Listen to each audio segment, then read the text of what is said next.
Selamat bertemu kembali para siswa kelas 10 SMA MA dari seluruh Indonesia. Kita akan lanjut ke graf parabola part 3 ya. Jadi ini part 3 ini ya. Oke, soal yang ketiga. Tapi sebelumnya seperti biasa, kalau Anda merasa video pembelajaran ini bermanfaat, silakan di-subscribe. Bagi yang sudah subscribe, cukup di-like ya. Nah, kalau tadi di soal kedua itu adalah soal STPM Malaysia, ini soal USBN 2019. Ya, mirip-mirip saja, mirip. Hanya pertanyaannya kalau ini dalam bentuk tabel, yang tadi dalam bentuk grafik. Nah, ini dua-duanya juga siswa kita lemah. Kalau sudah ngadepin grafik sama tabel, sudah bingung. Ya. Jadi sekarang lihat, seorang melempar 5 buah benda. Jadi 5 benda yang dilempar. Dengan sudut yang berbeda. Jadi sudutnya berbeda nih ya. Artinya apa? Kecepatan kelajuan awalnya sama. Misalnya 5 meter per sekon, semua dilempar dengan 5 meter per sekon. Hanya sudutnya yang beda. Mungkin yang pertama ini sudah ada ya. Yang pertama ini sudutnya 30, yang kedua sudutnya 45, yang ketiga sudutnya 53, yang keempat sudutnya 60, dan yang terakhir sudutnya adalah 90 ya. Itu. Ya, seperti itu. Jadi fenolnya sama semua ya. Jadi ngelemparnya sama semua ya. Oke. Sekarang jika benda dilempar di tempat yang sama, maksudnya di tempat yang sama gravitasinya sama, maka yang paling jauh, ya dari mana yang jarak XA-nya paling jauh? Benda 1, 2, 3, atau 4. Tadi sebetulnya sudah waktu kita gambar grafik ya. Tadi kan sudah waktu gambar grafik itu. Ya, Anda lihat grafiknya kan seperti ini. Kalau fenolnya sama, grafik R itu pasti begini ya. Grafik jarak terjauh terhadap θ itu pasti begini. Nah, ini adalah ketinggian maksimum. Ketinggian apa? Jarak yang paling besar. Ini adalah jarak terjauh yang paling besar. R maksimum. Didapat kalau sudutnya 4, 5. Ya, jadi jelas jawabannya itu yang ini. Sudutnya 4, 5 ya. Dari grafik. Tapi oke lah. Kita pecahkan nggak pakai grafik. Kalau grafik kan susah pakai ini aja. Pakai hitungan. Pakai rumus. Jarak terjauh 2XH. Ya. Jadi 2XH.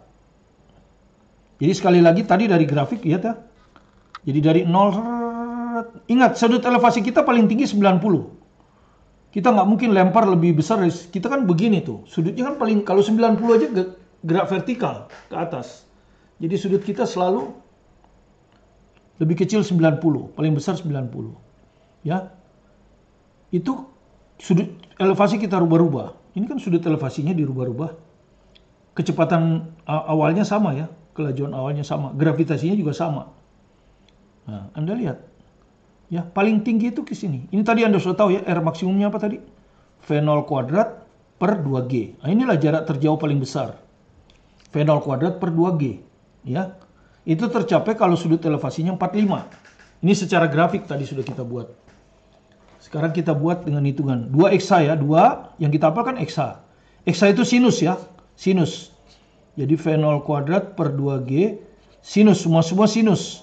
Cuman di sini sinusnya nggak kuadrat, yang dikali 2 sudutnya. Begini kan. Sehingga hasilnya adalah V0 kuadrat per G. Ya, jadi ini dicoret. Sin 2 alfa. Nah. Artinya apa? R ini fungsi sinus kan. Ini adalah harga maksimumnya. Jadi kalau ditanya jarak jangkauan terjauh itu V0 kuadrat per G. Nah, didapat waktu berapa? Nah, Anda sudah tahu sinus itu paling besar kalau 1.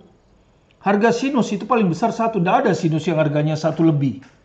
Ya, dan itu dicapai kalau sudutnya 90. Ya, 90. Ya, sinus ini sudutnya 2 alfa. Jadi kalau alfa 30, 2 alfa 60. Belum 90. Kalau alfanya 45, maka sudutnya 90. Inilah yang maksimum. Karena sinusnya nanti 1. Ya, harga sinusnya nanti 1.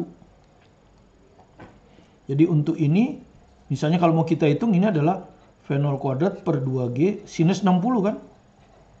Kalau ini V0 kuadrat per 2G sin 90. Nah sin 90 ini 1. Sehingga dia akan mencapai maksimum V0 kuadrat per 2G. Ya. Jadi jawabannya adalah B. Ya, 53 nggak usah dicoba ya toh.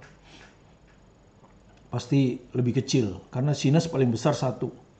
Jadi akhirnya bisa kita simpulkan kalau Anda mau tendangan jauh, tendangan bebas nih, sebagai pemain bola Anda ingin melakukan tendangan bebas dan Anda ingin bola itu sejauh-jauhnya, maka tendangan Anda harus 45 derajat.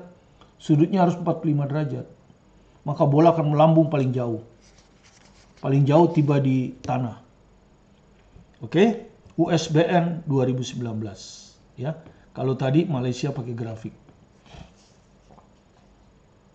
Oke, sekarang kita ke soal berikutnya lagi. Nah, ini mah hanya jarak terjauh sama lemparan titik tertinggi kan itu topik kita. Oke. Sekali lagi gambarnya kita perlukan. Nah, sebuah peluru ditembakkan sedemikian rupa. Ini kalau nggak salah soal SBMPTN tapi yang sudah lama, ya. Tetap diambil dari penuntun belajar fisika ini ya, dari sini. Ya kalau sudah soal-soal MC hampir semua saya ambil dari sini. Buku saya yang terbaru ya, sampai UTBK 2019. Ya. Dan soalnya banyak, jadi nanti kita hanya kasih, kalau nggak salah di sini kita hanya kasih dengan yang tadi 10 soal ya, gerak parabola.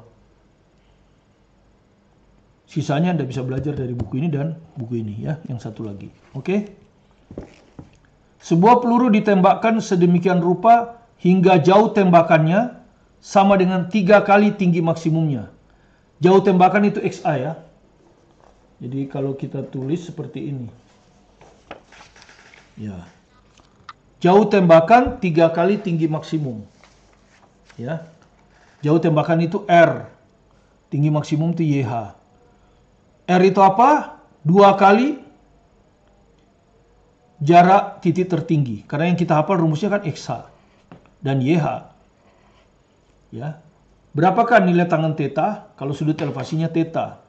Jadi tinggal kita masukkan aja rumusnya. X. Kita hafal XH dengan YH rumusnya hampir sama ya.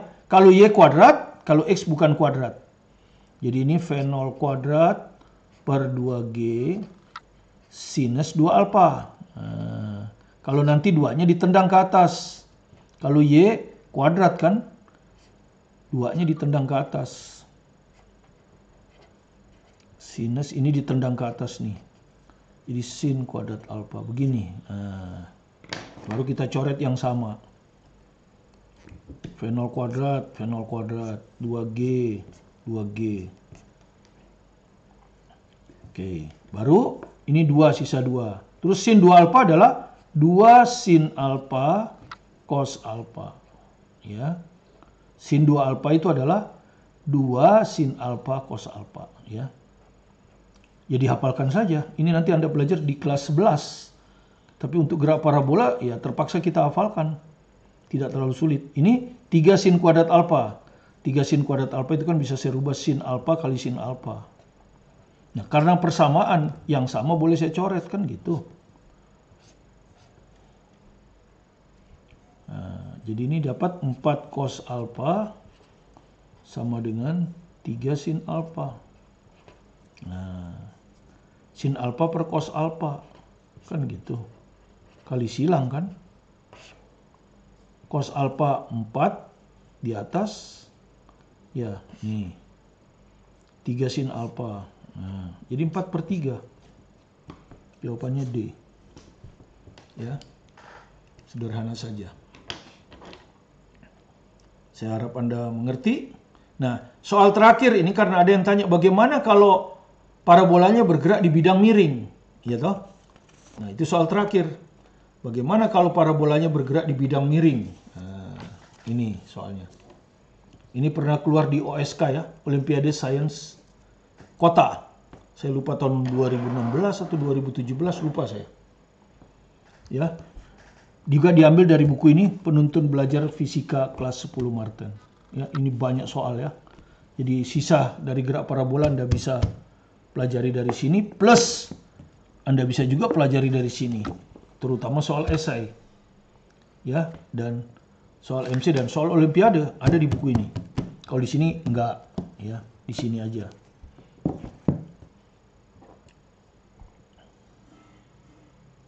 Oke. Ini saya gambar ulang, ya, kita lihat. Seorang pemain ski, kalau Anda pernah lihat di TV, ya, melompat dengan sudut 37 derajat. Ini maksudnya nih. Pemain skinya melompat dengan sudut 37. Dan kelajuan V0. Jadi kalau saya gambar ini 37, V0 10, V0-nya 10. Kemudian ia mendarat. Tentu mendarat di bidang miring kan. Taruhlah mendaratnya di A. Ya, di A ini. Dan menempuh jarak sejauh D. Jadi jaraknya itu D, ini. Dari sejak melompat sampai mendarat itu D. Yang merah itu ya. Jika sudut kemiringan, jadi sudut kemiringannya juga 37. Ini juga 37. Nah, gitu ya. Ini juga 37. Ya, ini 37. Sudah digambar.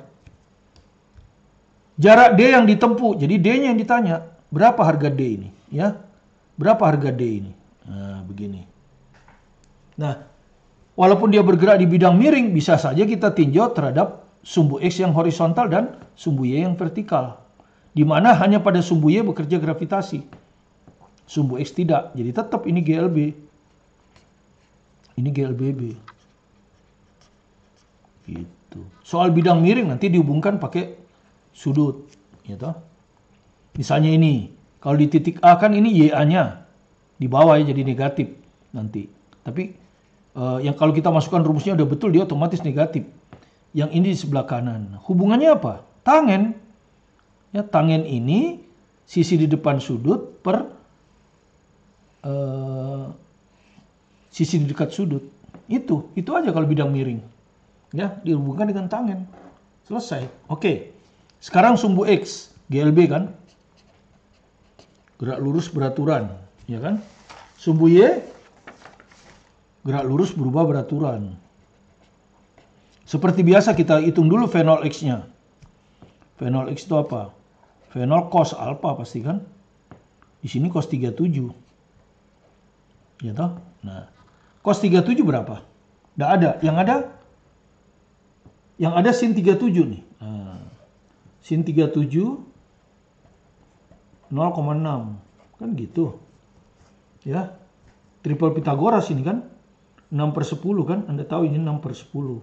Maka triple Pitagorasnya pasti 6, 8, 10. 10 hipotenusa. Kalau sinus 6/10, maka cosnya pasti 8/10. Kan gitu. Cos 37 pasti 8/10. Ya toh?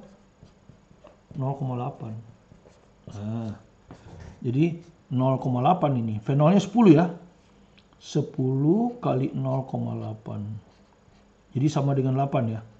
Nah, V0Y, V0 sin 37.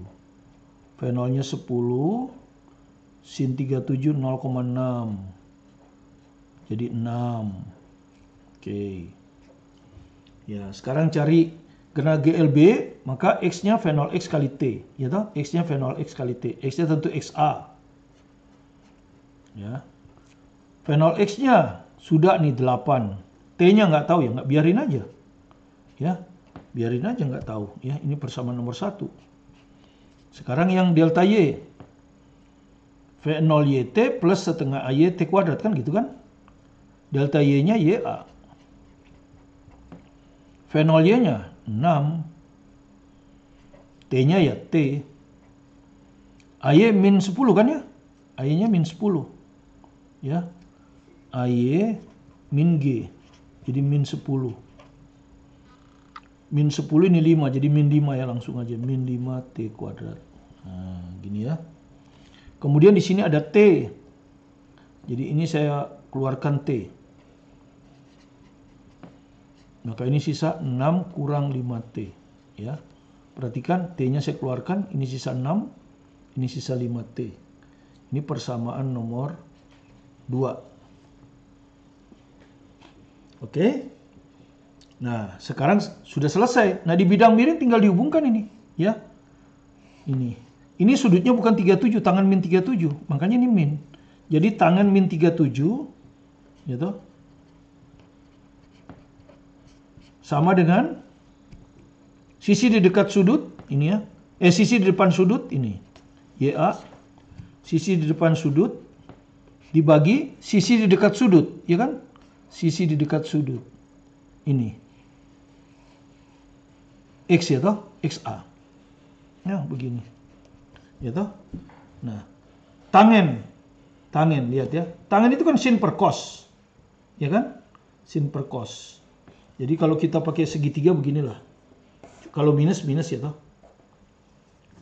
Ini 37 tadi ya. Sisi di depan 6, ini 8, ini 10. Jadi kalau tangen gimana? Ya, tangan 37 aja lah. Kalau min kan tinggal min. Tangen apa? Sisi di depan sudut 6 kan? Dibagi sisi di dekat sudut 8. Gitu, alias 3/4. Ya, jadi ini min 3/4. Min 3/4. Kenapa? Karena min. Tangan min kan min. Gitu, min 3/4. Sekarang masukkan XA-nya. Sama YA. YA apa? YA. Ini kan? Masukkan. T kali 6 kurang 5T. Persamaan 2 ya. Ini. XA. Masukkan nih. 8T. Persamaan 1. Harus sama dengan min 3/4. Dari sini kita bisa dapat T. Karena T-nya bisa kita coret ya. Karena T tidak boleh 0 kan. Jadi ini pasti dicoret. Nah. Terus 8 dengan 4. Ini hilang 1. Ini hilang 2. Ya, baru kali silang kan? 6 kurang 5T kali 1 ya 6 kurang 5T. 2 kali min 3 min 6. Nah, jadi nanti 5T-nya min 5T min 12. Ya. Dari sini kita dapat T-nya 12/5. Ini. Ya. Oke, jadi nggak kelihatan ya. Kita ulang lagi ya. Jadi hubungan XA dengan YA ini pada bidang miring adalah tangen. Tangen min 37, sisi di depan sudut, YA. Ya, karena tadi mungkin kehalangan, dibagi sisi dekat sudut XA. Ini. Kemudian tangan min 37 kita hitung di sini tadi ya. Ya kan? Sinus 37, 6/10. Berarti sisi di depan 6, sisi miring 10. Berarti ini 8. Tangan 37 ada sisi di depan sudut, 6. Dibagi sisi di dekat sudut 8. 6/8. Jadi 3/4. Jadi kalau gitu tangan min 37 adalah min 3/4.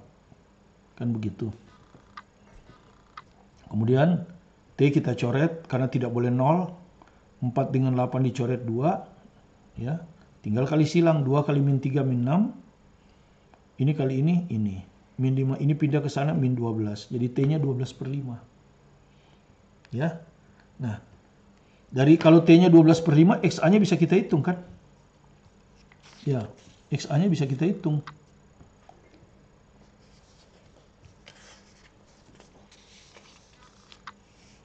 Ya, kita bisa hitung XA sekarang. XA-nya berapa? 8T kan? Ini.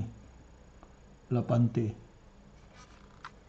Jadi 8 kali 12/5.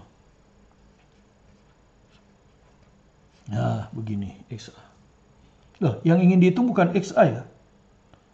Bukan XA yang ingin dihitung. Yang ingin dihitung adalah D. Ya, tapi D itu jaraknya saja. Ya, jadi kalau kita lihat di segitiga ini, kalau jaraknya aja 37 lah. Ini yang mau dihitung. Sementara XA yang ini kan.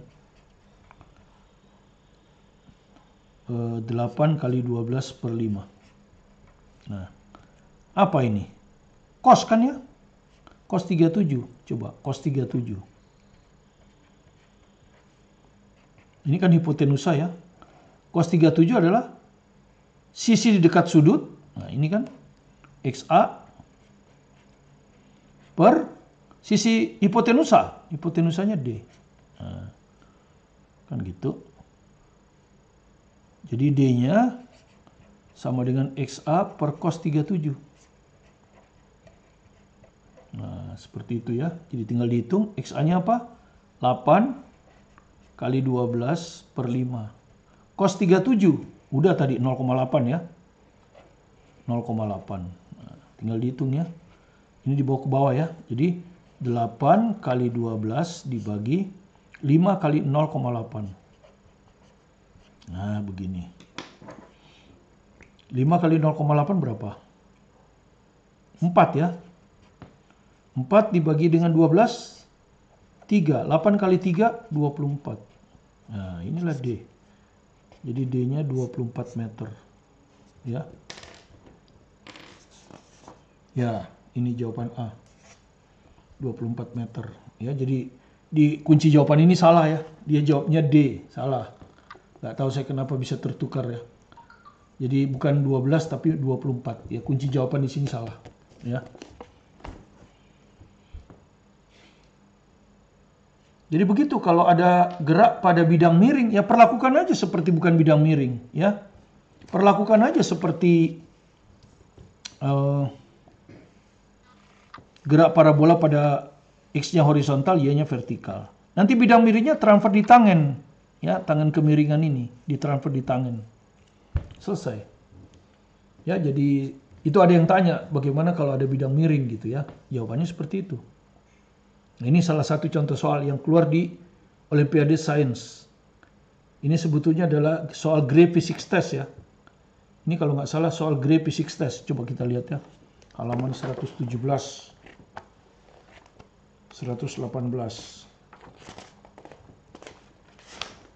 Ya, nggak ada tulisan. Tapi kalau nggak salah ini soal Gray Physics Test ini.